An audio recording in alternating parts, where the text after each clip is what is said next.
Hi, and welcome to episode 58 of the Stouting Off podcast, where we spout off commentary on the everyday. Before we get started, please, if you would, find it in the kindness of your heart, deep in the depths, in the most hidden nooks and crannies. Find that kindness, find that consideration to like, subscribe, and share this podcast with every single person that you know. And while you do that, we're going to simply continue with the episode. Number 58 of the Stouting Off podcast. Here we go.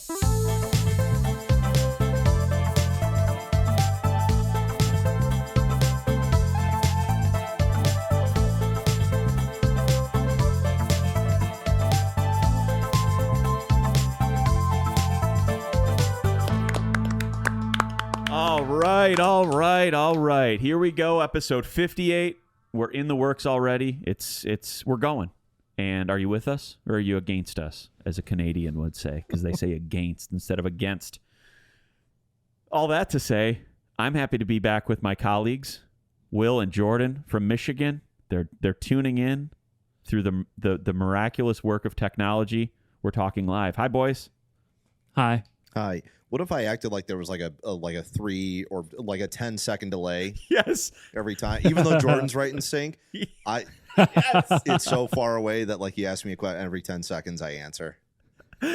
Like, dude, that's literally how it is. Somebody reporting. It's always from a hurricane, by the way. It's a Right. weather person out in the field from a hurricane or severe weather. Yep. You know, and it's always like a 8-second delay. Yeah. It's I want always to the be in weather a person. very, very, very minor rainstorm and be reporting remotely into the podcast. That would be Just like special. a misting rainstorm and have a 10-second delay. Yep. Umbrella, and it's always a rain jacket that has the news station embroidered or like a patch right here. So we'll just get you a Stouting Off rain jacket. Yeah. That's no problem. Just You write know? it. It's a write-off, dude. You can Yeah, always well, tell write they're on that a off. delay, dude, when like the smile picks in, or picks in though. Yeah. It It does kicks pick in, in. the smile kicks in, and then Yeah. like, okay, they started talking to me, but they started talking 10 seconds ago, Mhm. Yes. and then they answer. I know exactly what you're saying. It's like it's those things, the nonverbals that you give when someone's speaking to let you know that you're with them. We talked about that before, but the smile kicks in when they're like waiting for themselves to be introduced, but Yeah. the person already started talking. It's like, hey, this is how it would sound in real time. Hey, Drew, what do you got for us there from Middle Tennessee? Yeah, thanks, Jordan. We've got some heavy easterly winds here blowing in from the south. Easterlies from the south, by the way. Big meteorology guy right here. I know everything there is. Huge. Directions, man. You know all the directions. Love you always 'em. have. Love them. There was a girl I knew in high school, and I asked her one time, like, if she knew her directions, and she's like, yeah, of course. And I said, which way is north? And she said, up. She Up? pointed straight up. Up. Like she, not in the direction of north. She pointed straight up. I said, ooh, that's not how directions typically work. Yeah, so what you're going to want to do when you leave here, where you're go meeting north. us is going to be straight north up the highway. She gets into a rocket, goes into space. Yes. Yeah, dude. I didn't see you guys there, so I came back home. No, the ship goes straight up, but somehow meets you at 10 Mile Road up north. Like it meets you north somehow. She lands there. That's the same girl who one day after school, I don't remember the exact circumstances, but I liked her and she liked me. But one day I ticked her off and I forgot what I did, probably over AOL Instant Messenger the night before or something. That's where it all And I was- occurred. Exactly. And I was trying to talk to her after school the following day. So the halls were empty and everything. And maybe she was there for cheerleading. I was there for marching band or something. And I went to like go run after, like chase her down. Like she was down the hallway. I wasn't chasing her, but she was down the hallway. So I was lightly trotting to get there. Actually, it was between a light trot and a heavy sprint. So it was a light trot plus. I guess just a trot, actually. It wasn't light, it was just a trot. All right. So anyway, all right. So I was running. 30 seconds. It was a heavy trot, That's dude. 30 seconds of the 30 description of the seconds of- run. 30 seconds classifying and describing my run The pace. speed. And so now we're at 43. And so but I was turning a corner around one of the halls where a drinking fountain was, and I slipped and I fell hard onto my Which elbow was it? My left elbow. And I chipped it. And so this elbow looks like it has a hook. It swelled. Did you know this, Jordan? It swelled out at the time, and it never returned, man. And I chipped it's chipped. And I chipped elbow. And I simply chipped it. After that, light trot, medium plus. How did you categorize it? It was well done. It was a well done trot. Well done trot. Yeah. And so I was writhing in pain in a puddle by the drinking fountain because there was a puddle around it. That's what I slipped in. Sick. And never saw her again. I also had a similar sort of humiliating situation. I walked into the doors of Franklin High School, and I saw my group of friends that were standing there. So I was going to walk over to them, and everybody was looking. Will just walked in. He's here. No, it probably wasn't. Like yeah, that. there was buzz. Yeah, there was definite. But people waiting in suspense for me to walk in those doors that day. Here he is. He's coming. He's coming here. He's here. He's here. And I walk in the door, and it had been, I think it snowed that day, or maybe it rained, but a similar situation where there was a puddle right in front of the front door. I didn't see. And I'm looking at my friends. I'm like, hey guys, I just start fast walking, and I did not even like a cool looking split. My legs split in such a way that I still haven't recovered from it, I don't believe. They split. My right leg bent 90 degrees in my body, and then the left leg did like sort of a Z shape over, and my toes were curled in. And then that's how I started my school day. Then you pulled a groin muscle at that time, and it's been pulled since then. Those muscles had to get amputated. All of them amputated because they developed gout after the trip. Right. Gout. Yeah. After the trip. Yep. After the trip. Right after that, I took a trip, and then right after that is when I got the gout. That's the amputation time. Yeah. Well, it's nice to be here, Jordan. You've been injured probably in high school, right? Skateboarding and stuff. I know you were big into extreme sports, specifically snowboarding, skateboarding, boardings. Yeah, I had a couple falls and stuff like that. Elbows primarily, wrists now. Yeah, not back then, but the wrists hurt now every time the weather changes. Now when he skateboards, his wrists hurt. Yeah, it's just from the weather changing. I'll hop on the board. Yeah, I'll hop on the board outside, and his wrists flare the whole up. time I'm just in pain. Now we used to call that swellbo though. Like you would fall on your elbow, and it would just like be this massive hump. Oh, dude, because it happens so often. It's like when boxers or like fighters UFC. have the ear thing. Yeah. Cauliflower ear. Yeah. It's gross. They couldn't have come up with a better name for it, by the way. But, right. Pick another freaking vegetable, man. Yeah. Right. Or it doesn't even have to be vegetable. Yeah, just it could swollen be a ear. household appliance. Like just anything, literally. I mean, like guy had freaking microwave ear, dude. That guy had toaster oven ears. Yeah. Exactly. Oven ear. Oven ear. Call it elephant ear. You're like, oh yeah, sure, I totally get that. No, it has nothing to do with it's from combat. Yeah, that guy won that huge fight. He won like $4 million in the fight and everything like that, and then he got elephant ears. And it's like, like, why did he decide to leave the fight and go to the carnival? No. Wow, I didn't realize. In addition to the $5 million that they win, they were also giving they were prized winner. elephant ears. Yeah, exactly. Mm-hmm. Yeah. Speaking of, by the way, I am going to be in your neck of the woods, you guys, around July 4th weekend, and the Livonia, our hometown, the city carnival, the Spree, I think will be going on at that time. So maybe we roll through, grab some elephant ears. Yeah, we'll go. Why don't you buy just for the week? Just buy I a know couple where you're going with this. Yeah, there we go. There we go. I knew that was going there. Let me tell you the story, listener. Viewer of Will's comment just now, which was, why don't you buy a few ruckuses? So I'm going to give you the end of the story, and then I'm going to flash back to the beginning of the story. Here's the ending of the story. At one point, I had so many two-wheeled toys in my garage that I didn't have room to even park my car. It was an emporium. It was a showroom, dude, of Honda motorcycles and scooters.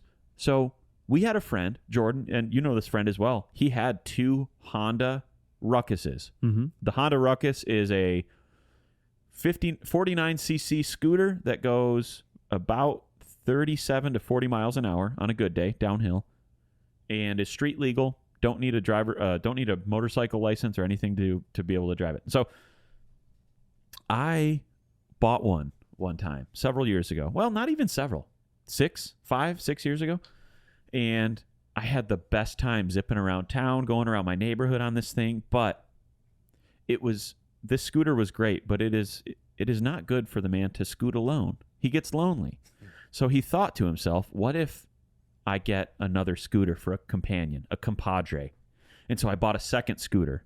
And by the way, these scooters retail $3,000, and I was buying these scooters new, going into a little bit of debt to get these scooters, man. The way I'm saying scooters, by the way, I'm sticking with it. I don't care. I'm doubling down. Scooters. And so I had then I bought 2 scooters. So I had 2 scooters at this time. Me and Will would be driving around, ripping around the city. We'd be racing. Will would be taking turns like so tightly that his knee would be touching the ground, like the game Road Rash on Sega Genesis. We would just have the best time. But then we would occasionally have a third friend come around, any third friend, and we would have to alternate. And I was like, you know what? I owe it to the boys to get a third scooter. We need another one. Of course. So we acquired a third one in the family. And so we had 3 scooters ripping around. We're going around. We're doing street formations, a braiding, weaving configuration. And then I get to a point not long after. And this is in the span of what, Will? 6 to 8 months? Oh, at the very most, yeah. At very most. And I get to a point where I'm like, you know what? I want to go a little faster. So I go to the local motorcycle training course. I get my permit or my license, whatever you want to call it. Endorsement is actually what they call it in Michigan. Went out and bought a 300cc motorcycle, and then I had a motorcycle and 3 scooters in the garage, and then we'd be ripping around. Then I was out on the motorcycle one day, had a really close call. Somebody had to slam on the brakes behind me, saw the expression on the woman's face in my rear view, in my mirror thing. Well, it's not a mirror thing, it's just a mirror. And I said to myself, that was too close for comfort. I'm afraid to be out here. And I sold all of them. Sold the whole entire fleet at a huge loss. Thank you, guys. That's the end of episode 58. Take care. And that is all the financial advice you ever need for your life. Yes. My life changed after that. I said, listen, I can't be out squandering cash. Now, in my current situation in life, I live in a city, and there are cool places to zip around on, and I want a ruckus, but I simply will not. Yeah. Sorry. The drivers here down south of the Mason-Dixon line. Yeah. Actually, I think we're still north of it, but down south here. Get onto Gallatin. The first rip out, dude. You would get on that scooter, fire it up for the first time. 0 miles. Yes. It wouldn't even be 1 mile by the time you get to Gallatin. You're toast. I would be like a bug splatter on the grill of somebody's HHR, you know? A bug splatter. That would be me, just frozen on there. Yeah, dude. Dude, they were so much fun, though. It was. Those are what many in the industry call glory days. Yeah. We the were glory days industry. The funniest thing, too, is that I live in downtown Plymouth. I would drive to your house in Livonia, and then we'd get on the ruckuses and go to Plymouth. That drive was what, 15 to 18 minutes with stops, right? Yeah. So we'd go to Plymouth, hang out there. We'd ride them back to your house, and then I would drive back to Plymouth. Drive exactly back to where we were on the scooters. Yeah, 6 back and forths every time. Couldn't just leave one with him.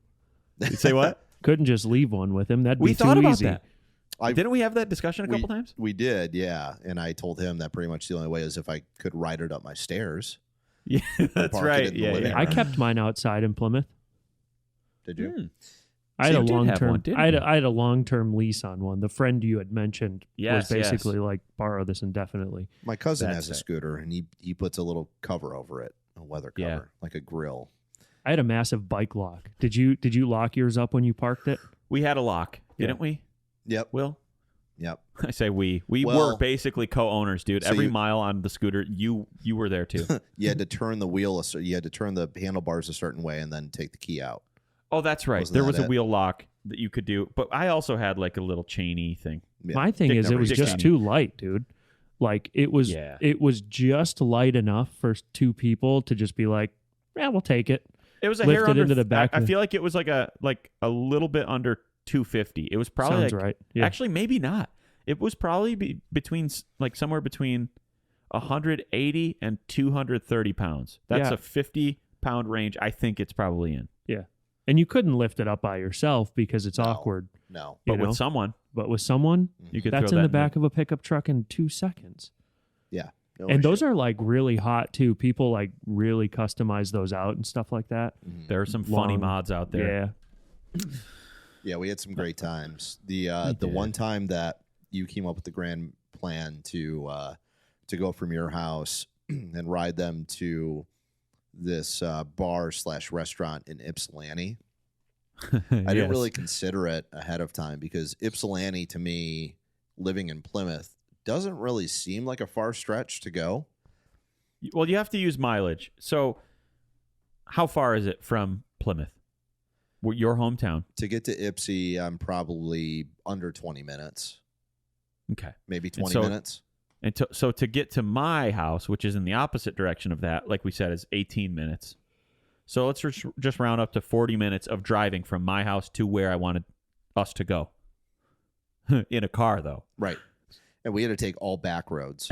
We had to take all back roads on the scooters. And I think we hit the road as like close to when the sun was setting. So we leave your house, we go, and I remember vividly being on, I don't know if it was Ann Arbor Road or what road we were on, but it was a 50-mile-per-hour road. We were there. And we were going uphill, and we couldn't get the scooters to, obviously, it goes 40, like you said, it goes 40 downhill on a great day. Yes. We were on the shoulder of this road, cars just zooming past us. And then we have to hit some random dirt road. And I think we passed by where Johnny and Brady and all those guys used to live, right? Yeah. By that farm or that field or whatever. And then we finally get there. The sun is well past set, so it's dark out now. We go, we have our beer. I think you made me go to Dom's. Had to get some donuts. We had to get some donuts. And then we leave. And, dude, it was so cold. On the ride home, and we were on some sort of rocky dirt road, and the back tire is just slipping. Yes, with every little ounce of gas that I give it. And it was insane. You were drifting for sure. Absolutely. Dude, we were on that little mini excursion. We were Harry and Lloyd from Dumb and Dumber, except with 2 scooters. Yeah. But we really were. Like, we saw all the landscapes. We saw water. We saw hills. We saw flatlands and farms. Mm-hmm. We were just out here for the whole excursion. Dude, if you were on that dirt road by Brady's old house, you also saw potholes. Oh, yeah. Absolutely. Because so we were doing just trying to stay at equilibrium, dude. My vertebrae have never been the same. But ever since that and the slip back in high school, those 2 things have you right. Those really just chronic issues now. I did, yeah. I saw a pack of Honda Ruckuses in Vegas this week. That's cool. Yeah. I wanted to ask you about 10 Vegas, people, by the way. dude. Maybe like 10 of them. I love that. And they're not like loud, like motorcycles. Like, no. It's not like a big. It's just, it's the most welcoming little hum you could ever hear. You know, it's like oh, somebody's driving a vacuum cleaner down the street again. It is. It's so it's 10 vacuums just going down Las Vegas Boulevard. They were actually vacuuming it. 10 Dysons. 10 guys riding on Dysons though. Somehow they're just turning. They have turn signals. They've got power 20 steering. feet before they have to plug it in again. No cars parked in the street after 10 p.m. We got the group of Dysons coming through. It's just the Dysons. Clean up the streets. But the funniest thing, too, is like the little horns that were on those things. Again, the most non-threatening sound you could ever hear. A high-pitched squeal of a horn. It was this. It was that. But when you would like barely press it down, it would like malfunction a little bit. And so yes. And we would just do that all throughout every Livonia neighborhood. It sounded like Morse code. Oh, it was so funny. That's great. Good times. We didn't die. We never wore helmets, and it's all good. Those were the 70s. Those were the 70s, man. We're no worse for wear. Hey, Jordan, I wanted to get back to Vegas. Yeah. You've been there several times, just this year even, but you just got back from a little 5-day, 6-day trip, right? Yeah. And how was it? Give me the overview. Give us the overview, if you would. It was good. It was a business trip, so there was a lot of that going on, but like business. Yeah, I mean, it was a trade show, so like every day we had to go to a show floor and kind of walk people around. We don't like set up a booth or anything like that. We just more so float so that like when our clients come in, we can take them and escort them to the booths and stuff like that. Cool. Kind of be in charge of the conversation, Yeah, I like that. Very personalized. Yeah, and it makes it so we're not confined into a 25 by 25 foot booth. We can just go anywhere.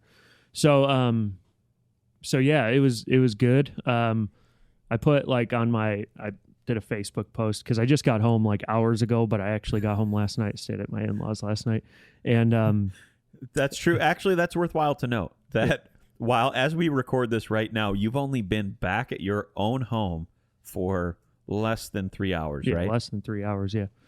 After being gone for 5 or 6 days. What's up, man? All right. I gotta go.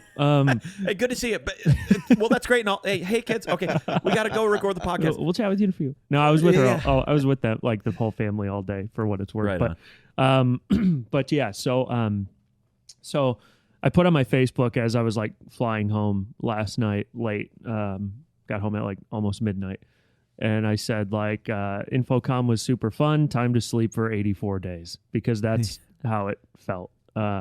Yeah. But yeah, a lot of funny things went down. Probably one worth noting, which was every night after the show, we'll have people back to our hotel room. It's kind of like a suite. And we'll have, people back to it, and it's fun and all that stuff. So that usually starts at like 11 p.m. After everyone gets done with their dinners and stuff like that. Yeah. Dude, 11 p.m. Imagining something social at 11 p.m. is, you have to be in a different mindset, which I guess you probably are in Vegas. Yeah, I guess Vegas is just weird, man. Like it's just different. People were asking me, "How do you do this?" And I'm like, "It's just not like real life for 6 days. Like the energy is different."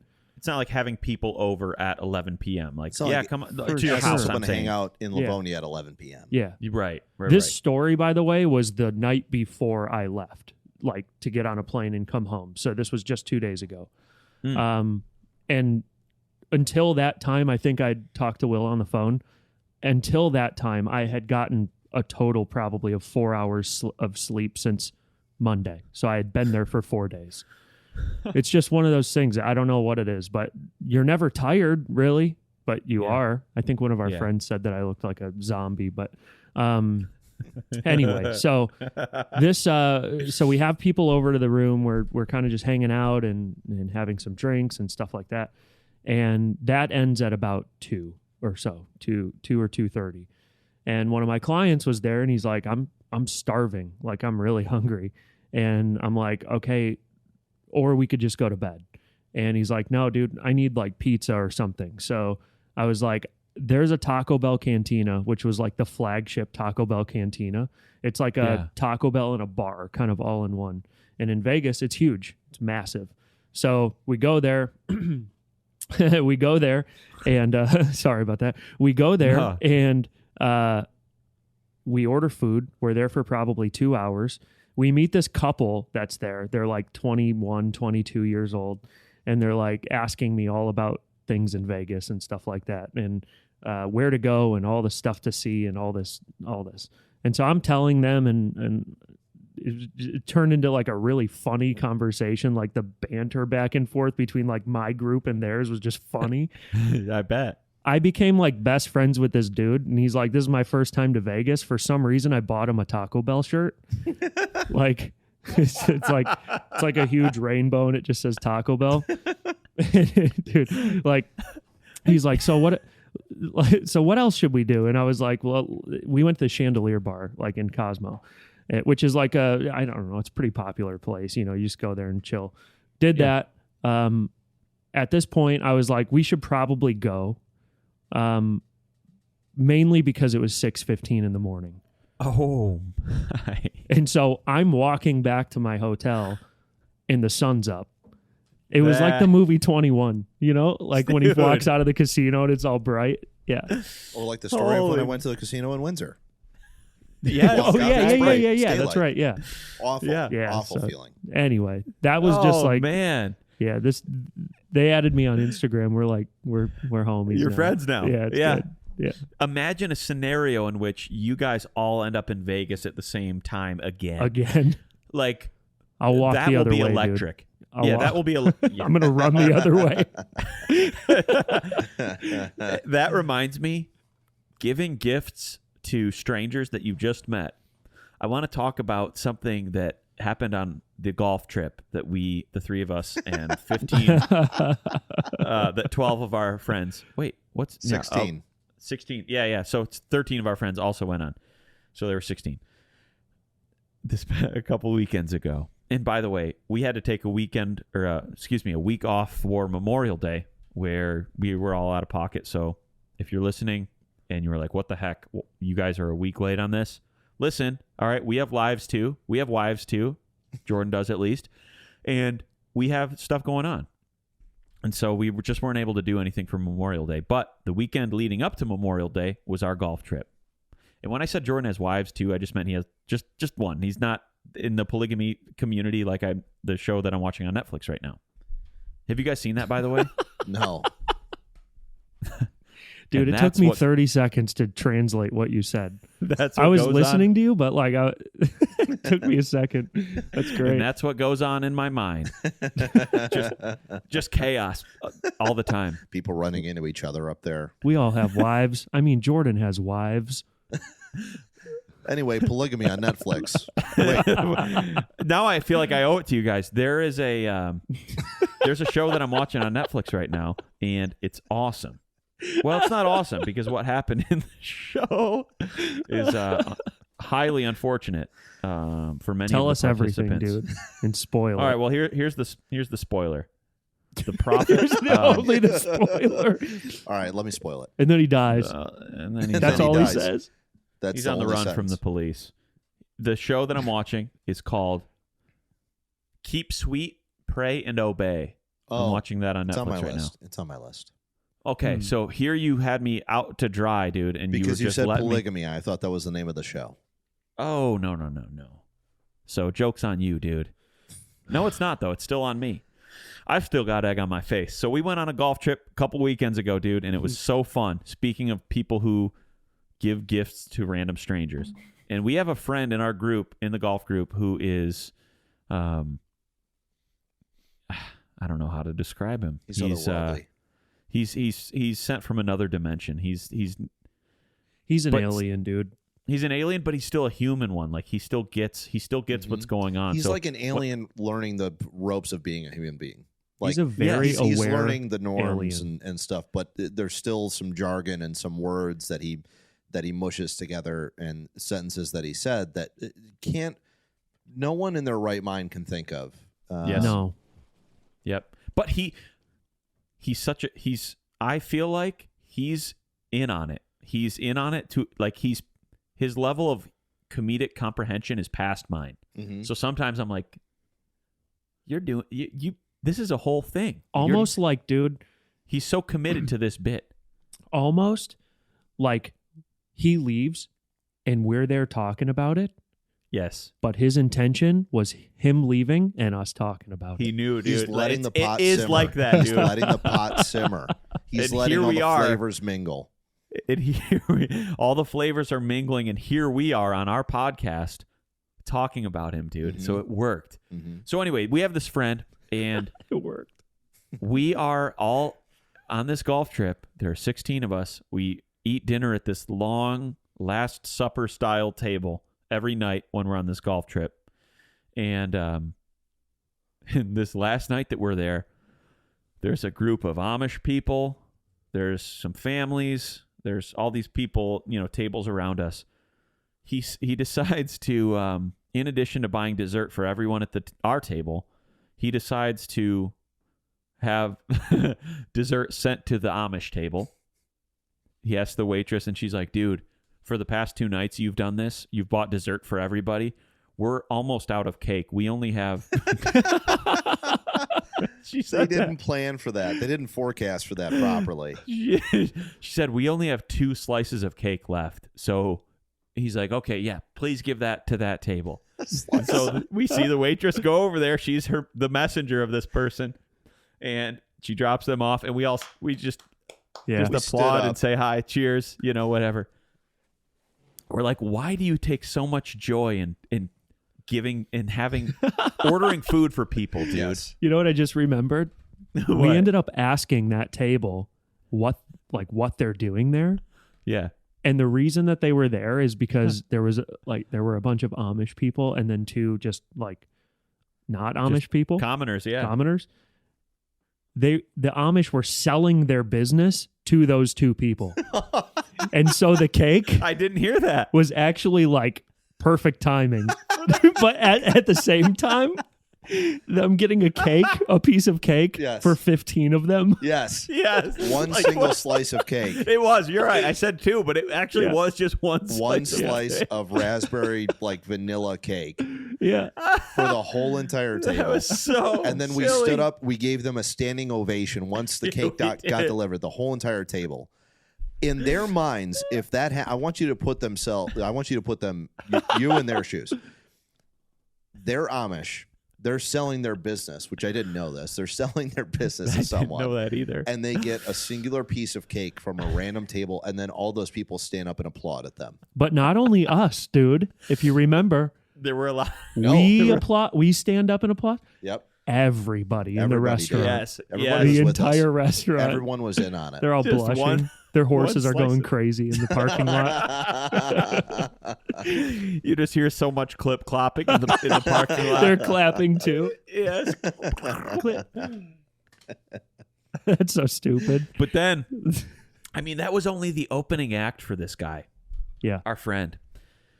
Next, a family of maybe 12 people. So that's probably an immediate family, grandparents, maybe some nieces and nephews. So a whole range of people walk in, and they sit at the table that's behind us. And this individual in our crew, who I'm talking about, can see them. So he's facing them because, again, we're at that long style table, and they're at the table behind us. And from where he's sitting, he can see the whole group. And so he takes, for some reason, dude, he takes notice of this one particular guy, probably the grandfather in the group, and he just takes note immediately that he looks grumpy and that he looks like he's in a bad mood. And so what does he do? He wants to send him dessert. He wants to send him a cake. The last slice. And so our waitress comes back and he says, I want to send, and this family is just keeping to themselves. They're a quiet, normal-looking family. The grandfather looks grumpy. That's all we can see. And so he wants to send a cake to them. And she's like, dude, again, I've told you, for the past 2 nights that you guys have been in here, because we went there every night for dinner, we don't have any more cake. You've ordered all the cake. And because of these antics. And she's like, he's like, what else can I order? Any other desserts? She's like, all we have left is ice cream. So this table just sat down within the past 10 minutes. They haven't even put their orders in yet for dinner, drinks, whatever. And she's walking him out a bowl of ice cream. And then just setting it in front of him. And the look on this man's face was the most confused look I've ever seen ever. He was absolutely flummoxed. How and why do I have ice cream in front of me before I've even, and only me, not our table, just me, before I put our order in, Excuse me, dude. sir. This is from that guy. At that humongous table. They point to him, and he just stands up and says, he says oh no, I remember now. He stood up, and all he said was "thank you."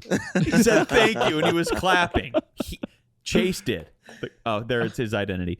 Our friend Chase, he stands up and says thank you, and the guy's just so confused. So confused. Chase said thank you to the guy that Chase gave ice cream to. Yes. That's it. That's Chase, That's dude. it. Yes. And so the guy was so confused, and then of course Chase continued to keep tabs on him, and sure enough, he was enjoying the ice cream. His mood turned around and everything. But I'm not kidding you. That was the hardest I have laughed. That one instance was the hardest I've laughed in at least a year. I think that was the hard. I couldn't. We were screaming, dude. We were crying, laughing at the table, weren't we? Yes. I was in hysteria, dude. Morning. I couldn't believe what was I just going on. always know that if I'm at a public setting or specifically a restaurant, that things are not going to go according to plan when he's in our presence. There's always going to be something crazy. There's going to be something going on. Usually there's a little bit with his food. Like he'll be playing with his food and he'll put it into a random glass of something, and he'll dunk a pizza in a glass of water, and then everybody will look at it, and then he'll say some off comment, whatever. I never expected him to send a singular piece of cake to a table full of Amish people that were closing a deal on their business, nor did I expect him to send a bowl full of ice cream to a grandpa at a family dinner. Neither of those things crossed my mind. I've never seen it. And again, like it. I believe each time we erupted at the table. Dude, we did. there was one time he bought it for the table. I think this was the first or second night. He bought the tray of desserts for the table. And like everybody, immediately started eating it. And he's like, Jordy, take some. And I was like, dude, I just can't eat after people. Like, I just can't That's a thing. And so he's like, well, do you want me to order you the tray just for you? I was like, why no, is he dude. the purveyor of all desserts? Why? I've been out with him before, and he's ordered a $22 deep dish pizza, had one slice, and just gave the rest away. Yeah.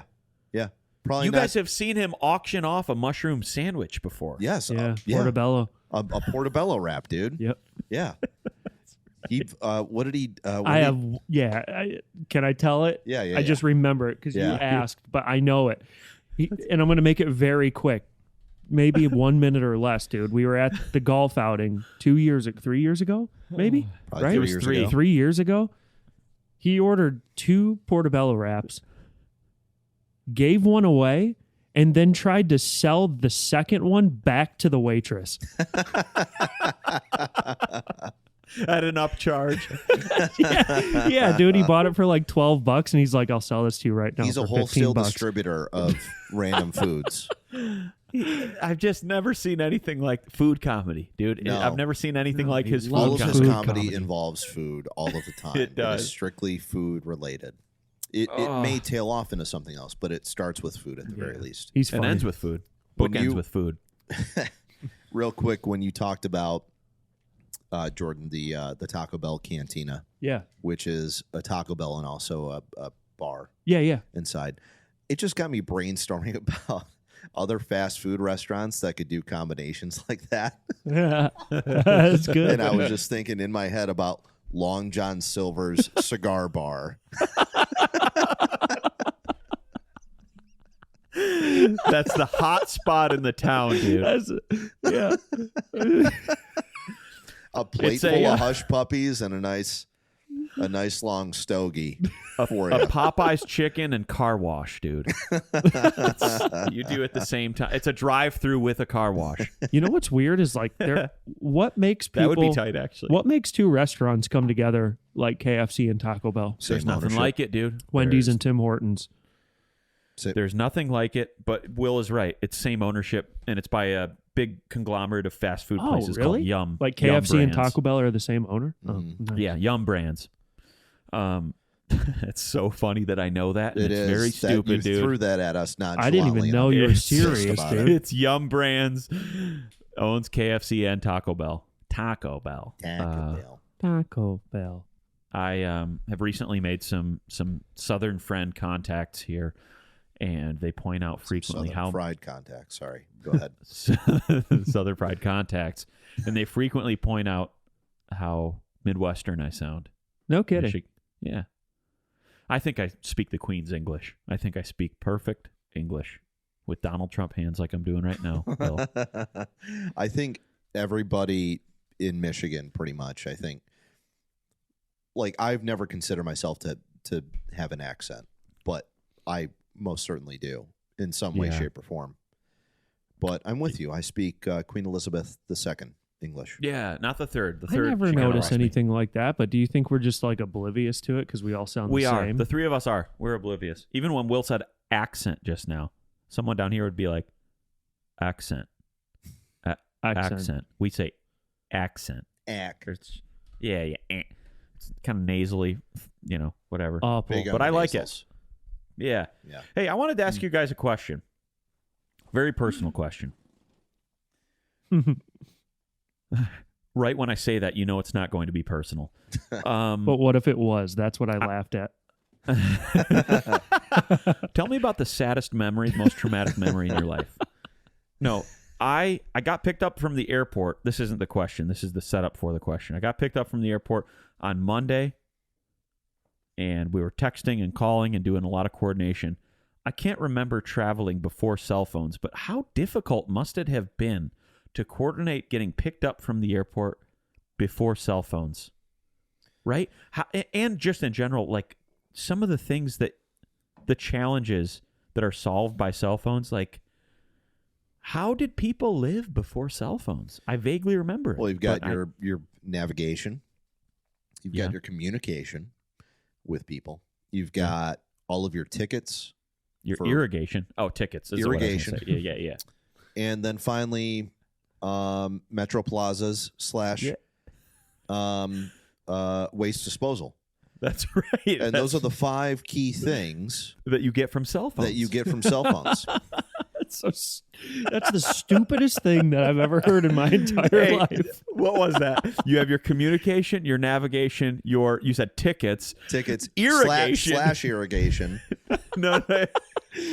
Waste disposal. I think I heard waste and disposal / forgot what the other one was, but those really are the key areas. Those are the 4 or 5 spokes of the cell phone wheel. That's it. That's what they bring to the table. And before those, we only had we had none of those. Honestly, we didn't have any way to get tickets. True.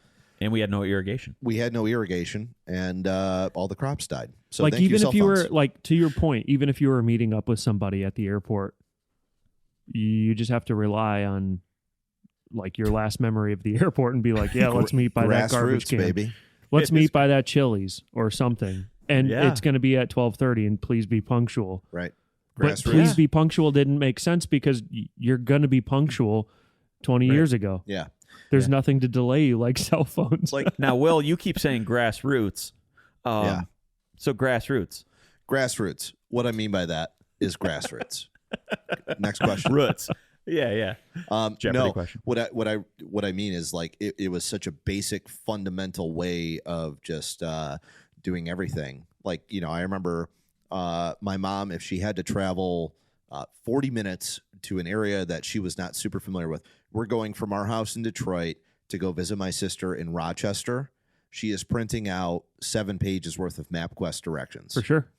And that's it. I remember once when my sister, her boyfriend at the time, his family had some cottage, and we were going there, and she combined both the forces of MapQuest. She had printed off directions beforehand, and then she had also tried to utilize his written down directions or word of mouth directions that he gave.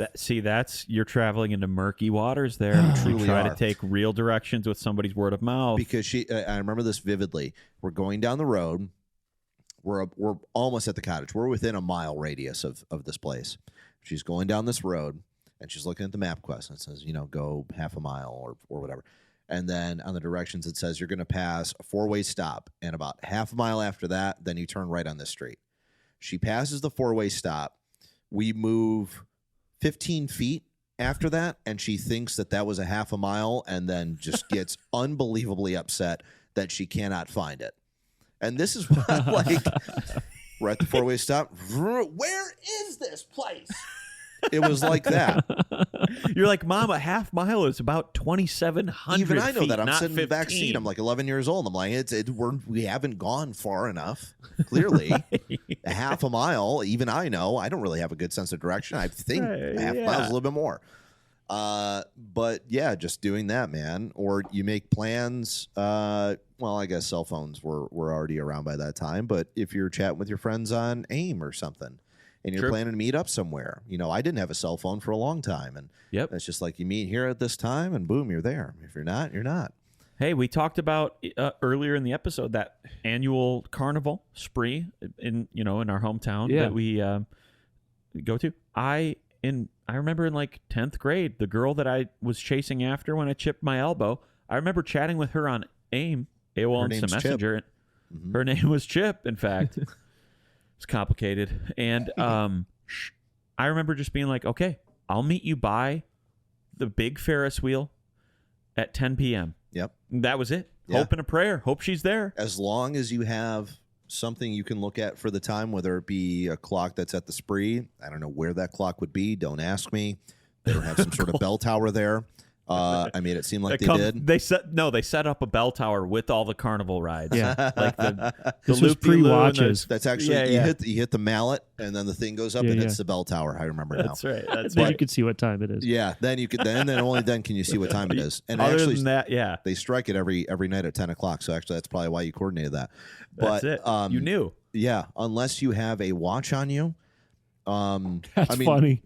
That's really your only method. How did they tell time before cell phones? I don't know. I really, truly I remember don't. having a sundial watch, dude. And I remember this is what a caveman would say. It's not me, by the way. This is a caveman's account of telling time. I had a sundial watch, and I would just stand at a particular angle, and it would show me what time it was. That's how cavemen did it. And that's how we all did it until cell phones. Yeah. That's pretty Up tight. until that very point. Yeah. You guys realize that? Yeah. Yeah. Do you think there are people who can still look at the sun and tell what time it is? Yeah. I mean, sundials, though, but without a sundial. I would hate that. I wouldn't want to be friends with that person. I wouldn't either. Yeah. Although I would really want to pick their brain. Maybe we could have them on the podcast, but I could not personally be close to them. Right. I cannot have regular communication with somebody like that. Yeah. Not free. Tell time by looking at the sun. Yeah. I don't want to hang out with them. Yeah. I already know I don't have anything in common with them. I'm not going to hang out with them. Yeah. But if I'm Going lost, into very explicit detail of what we're willing to do and what we're not willing to do with this person, this 100%. type of person. Yeah, absolutely. I'll go on a camping trip with them. Nothing else. I draw the line at whitewater rafting, though. I would That's not. it. Yes, exactly. That's the most. I don't even know if I would go there. But rock climbing, maybe. Yes. Hiking, no. Hiking, no. Mm-hmm. Whitewater rafting is a maybe. Stuck right. out in the forest, I run into them. That's perfect. That's the ideal situation. You run into him. Yeah, that's physically. it. Hey. Yes. Yeah. Hey man, sorry to bug you. I see you're kind of out here doing stuff in the woods. So am I. I got lost. What's up? What's your name? What time is it? And what time is it? And you That's see it, the sun Jordan. up there, right? And you know where the sun is? And you know how to tell time? All right, man. See you later. That's it. That's it. That's it. You can't go deeper than that. No. Do you guys remember Be afraid. before we had cell phones and we knew the exact second, minute, hour all the time? There was when you'd be setting a clock or a watch or anything else, you could call a phone number and it was called grandma. Do you remember that? It was called No. grandma. I don't remember So this. if you have A, B, C, D, E, F, on the phone numbers, you would. So grandma would be, for example. Wait, let me quiz me. Can I? Okay, so grandma. Yeah, go ahead. 4 7 2 6 3 6 2. Dude, yes. I have something to say about that, dude. Firstly, that's amazing that you did that. That was spectacular, what you just did. Thanks. Secondly, it would be like, the time at the tone will be 9:17. Beep. And then you just set your watch real quick to that. Oh, wow. That's cool. That's what grandma was. But you know that because you were a master texter with T9. Yeah, dude. T9 was it. T9 you too, right? configuration. No. What? I remember T9. Okay. Let me explain something to you with my cell phone history. All right. Mm-hmm. I had a cell phone. My first cell phone was sophomore, maybe junior year of high school, and it was a flip phone, and it was pay as you go. It was Virgin Mobile. Virgin Mobile, sure. Yeah, pay as you go. I remember one time, again, pay as you go. So as you use minutes, they deplete. As you use text, they deplete. You got to really, really prioritize your messaging and calling on this thing. The girl that I was dating sophomore year went to Germany for some sort of ice skating competition that she was in with her high school. And You've never told us this. She called me from Germany on my pay-as-you-go. Now, it came up as her number, so I answered. And then she said, hey, just at the competition in Germany. And by that time, just that sentence, I think I'd used 4,000 minutes. And dollars as well. $1 a minute. I immediately threw my phone across the room to try and break Before it. You didn't hang up yet. No, I just immediately, it was a knee-jerk reaction. Left it. Straight at the phone. Yeah, straight at the wall. Tried to break it. Still going. Yeah. Are you there, Will? Are you there? Thinking the charges stopped, dude. Wow. They just kept going. Right when you said Germany, I knew all I heard in my mind was, you said Germany, but I heard cha-ching. Cha-ching. And minutes. Hey, it's me. I'm calling from Cha-ching.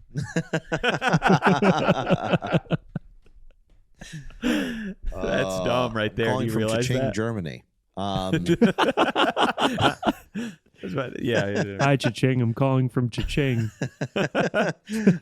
Hi, Cha-ching. I'm calling from Minutes, Germany. A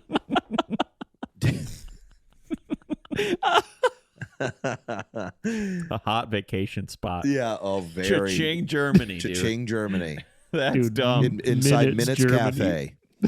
Cafe. Prepay.com.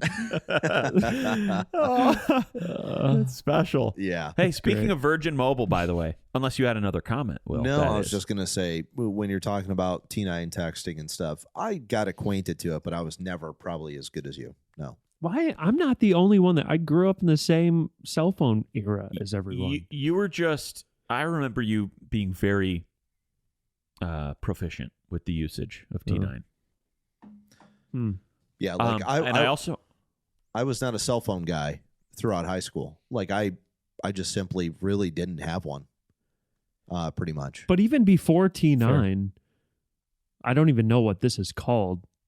You would still ABC. have to. Yeah, You would still have to like triple click for C, like triple click 2 for C. T9 was just like T9 was like the first predictive text, in my opinion. Yeah. You know, like it was basically the first out there predictive text. Oh, what T9 did was instead of having to hit, the 2 key 3 times for C, you could just hit it once. You could just spell out your word without doing multiple per keystroke or per number rather. Yeah. And so, for example, Jordan, I remember in T9, I could type your name and it would come out as Korean. That's exactly right. Yep. Yeah. So T9 was, it was predictive like that. Yeah. It was just special times, man. Special, simpler times. Simpler. Yeah. Much simpler. I was trying to figure out, because we have a monitor here, right? Yeah. And I was trying to figure out, like, right now, as I look at the monitor, my eyes aren't open. Can you verify?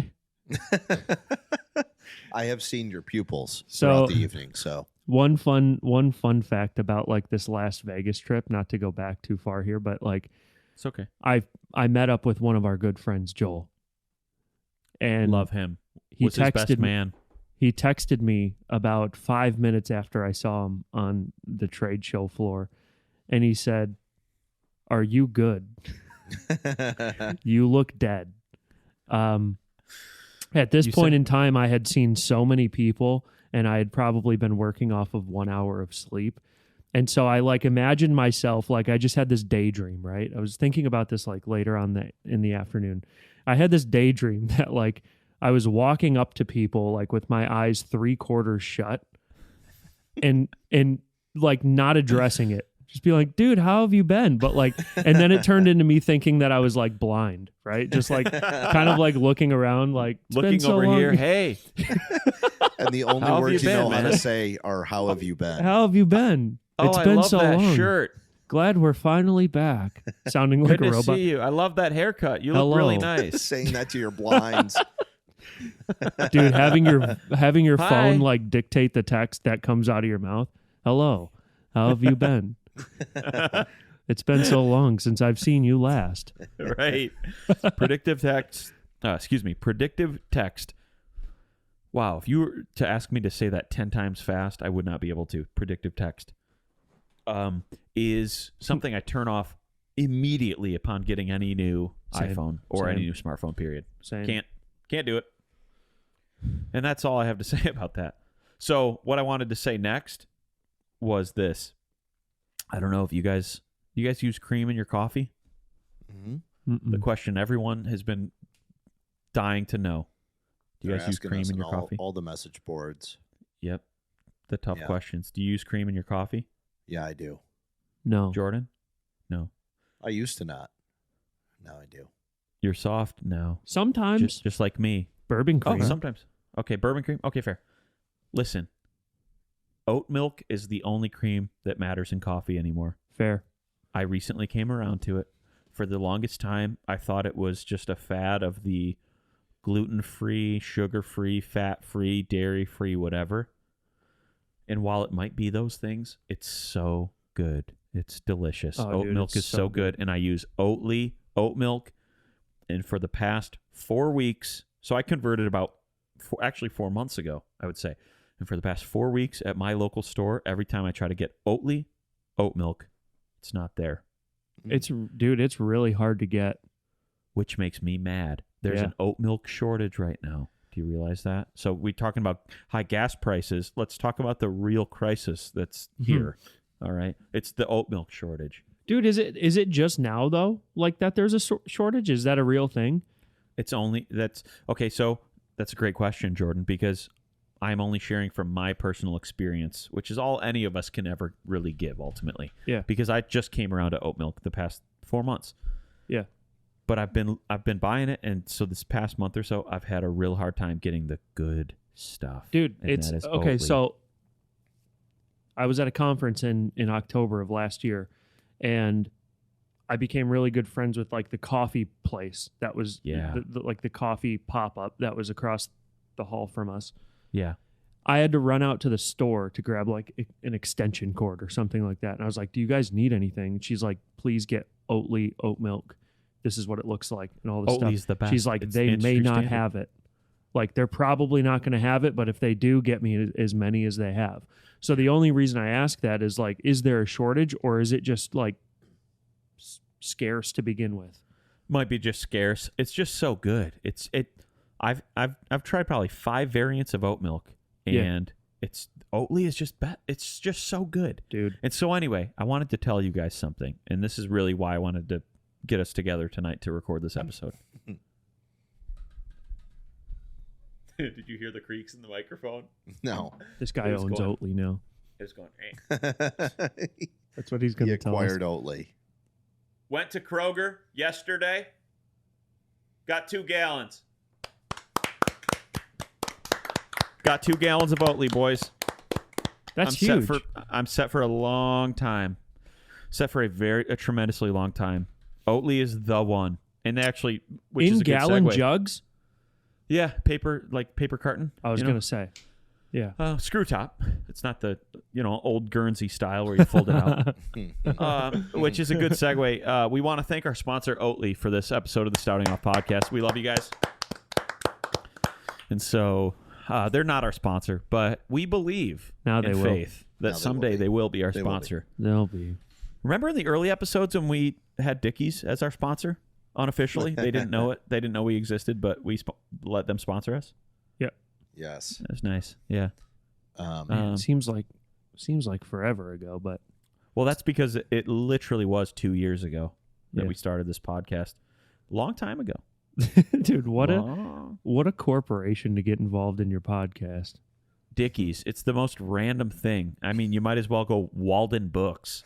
Just something so... They're out of business, by the way, for well over 15 years. Batteries Plus. That'd be a funny idea, dude. That'd be a really funny idea to act like your sponsorship is by someone who's been deceased for like 10 years. We're This is brought sponsored to you by Borders. Radio Shack. We're sponsored by Borders and Radio Shack Conglomerate Joint Venture. Thank you to as you Media guys know. Play for all of their generous donations. What was the circuit one? Circuit City. Circuit City. Yeah. What about Jeepers? Yeah, dude. Jeepers. Hey, Jeepers was... It was like So I a don't know Chuck if- E. Cheese. Yeah. yeah. Sort It was of. in Livonia Mall? Wonderland Mall. Wonderland Mall. Yeah. I remember. When wrestling was really at its pinnacle, like I'm talking late 90s. By the way, wrestling is making a resurgence right now. Yeah. There's a lot of new fandom, and I'm seeing it posted about a lot. I've had to take my nephew to 5 wrestling matches, and didn't enjoy a second of it. Late 90s, we went, I think, Shamrock. You remember Shamrock, the wrestler? Nope. He was I lower remember the level. Shake. Okay. No. Let me explain to you. It's not a surprise because Shamrock was making an appearance at Wonderland Mall. Clearly not a huge wrestler, but we knew him. We knew who he was and everything, and we thought that he was going to be there. So we begged and pleaded with my friend's mom, please take us to, because we lived in Detroit. So it wasn't a huge drive, but it was like 20 minutes. You're going to make a special trip. We're asking Yep. you for time out of your day to take all of us. We all piled in the van. We went up to Wonderland Mall. We expect to go see Shamrock the wrestler, and it was some sort of Shamrock Financial or something. No, dude. Yes, At dude. Jeepers? At Jeepers. No. It was in like the center court of Wonderland Mall. I thought it was like in the expected to go roller see coaster in Jeepers, dude. Shamrock the wrestler. Why would you take all this information from a 9-year-old kid, by the way, about plans? Hey, Shamrock's going to be at Wonderland Mall at this specific location. Shamrock Financial and that you're pre-approved, dude. Oh. Anyway, we all got pre-approved that day, so it all went well. The mom walked out with a new credit card, dude. And a free T-shirt that was just a shamrock on the front of it. Oh, my. Yes, dude. That reminds me of when I was a kid and my mom just wanted us to be happy so bad. She would just believe for the best in every situation, even if it looked dire or it totally wasn't the thing. She just wanted us to be happy and would always just be optimistic. And so I remember after school one day really, really hoping, expecting, praying, wishing for there to be a Red Wings game on. And it was that was at the time that USA had like a contract with the NHL. So the USA channel would occasionally show Red Wings games. And so we didn't have like TV Guide or any other things at that time. There was a TV Guide channel where it would just scroll and you'd be able to just see what's coming up. But anyway, when we would, I was like, it was like an hour before. It was like 6 o'clock, and I was hoping, expecting, praying, wishing the game would come on at 7 or 7:30, and I'm looking for the the USA slot, and I see, so it's the Red Wings that I'm hoping to see, right? Red Wings is what I want to see. At 7:30, the show Wings comes out. Wings, not the Detroit Red Wings at Chicago Blackhawks or anything like that. It just says Wings, and my mom is like, "See, Andrew, yeah, it's gonna be on." I'm like, Mom, I'm in 3rd grade, and I can tell you that Wings is a TV show, not Aw. the freaking Red Wings. She's so game. freaking cute, dude. Yes, that reminded me of the Shamrock story that you just told, Will. I'm like, come on. Yep. It was precious, though. She was just, hope springs eternal, man. She's just always hoping. She's, That Good. says wings. I'm like, Mom. That has the word wings in it. That's what I'm saying. Wings is a shorthand name that locals use for the Detroit Red Wings hockey team. Yes. Okay? Yes. Gosh. That says wings. I think when I was also, I think I was around the same age. I think I was about 8 or 9 years old. And my dad had gotten word on dude, I can't even tell you where this took place at, but he found out about this small wrestling match that was going to feature, hold for applause, Doink the Clown. Doink the Clown. Hold for applause, and now applause. Thank you. Thank you. Doink. Doink the Clown. Now, Doink, if you remember. Oh, I remember his career. Yes. I'm a Doink the Clown historian. Little did you know, Doink, born Edward J. Brinkenberger. Also known as Doink. I just spout off these facts about Doink the frickin' Clown wrestler. Doink the Gessler, I thought you said. But Doink Doink the frickin' Clown Gessler. There's a close family to us called Gessler, which is why that is very special.